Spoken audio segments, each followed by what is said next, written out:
ابن عباس رضی اللہ عنہ نے بیان کیا کہ میں عبد الرحمن بن عوف رضی اللہ عنہ کو قرآن مجید پڑھایا کرتا تھا۔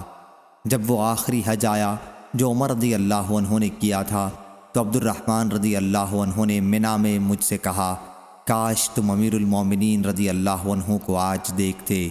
جب ان کے پاس ایک شخص آیا اور کہا کہ فلاں شخص کہتا ہے کہ اگر امیر المومنین رضی اللہ عنہ کا انتقال ہو جائے تو ہم فلاں سے بیعت کر لیں گے۔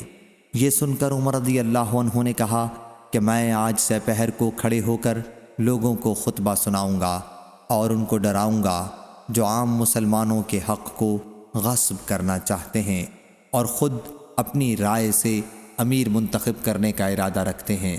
میں نے عرض کیا کہ آپ ایسا نہ کریں، کیونکہ موسم حج میں ہر طرح کے ناواقف اور معمولی لوگ جمع ہو جاتے ہیں۔ یہ سب کثرت سے آپ کی مجلس میں جمع ہو جائیں گے اور مجھے ڈر ہے کہ وہ آپ کی بات کا صحیح مطلب نہ سمجھ کر کچھ اور معنی نہ کر لیں اور اسے منہ در منہ اڑاتے پھریں۔ اس لیے ابھی توقف کیجئے۔ جب آپ مدینے پہنچے جو دار الہجرت اور دار السنا ہے تو وہاں آپ کے مخاطب رسول اللہ صلی اللہ علیہ وسلم کے صحابہ، مہاجرین و انصار، خالص ایسے ہی لوگ ملیں گے۔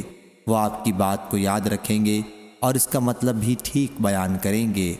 اس پر امیر المومنین رضی اللہ عنہ نے کہا کہ واللہ میں مدینہ پہنچ کر جو پہلا خطبہ دوں گا اس میں اس کا بیان کروں گا۔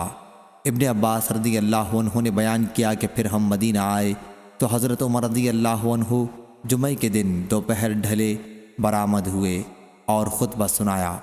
انہوں نے کہا، اللہ پاک نے حضرت محمد صلی اللہ علیہ وسلم کو سچا رسول بنا کر بھیجا اور آپ پر قرآن اتارا۔ اس قرآن میں رجم کی آیت بھی تھی۔ صحیح بخاری حدیث نمبر 7323۔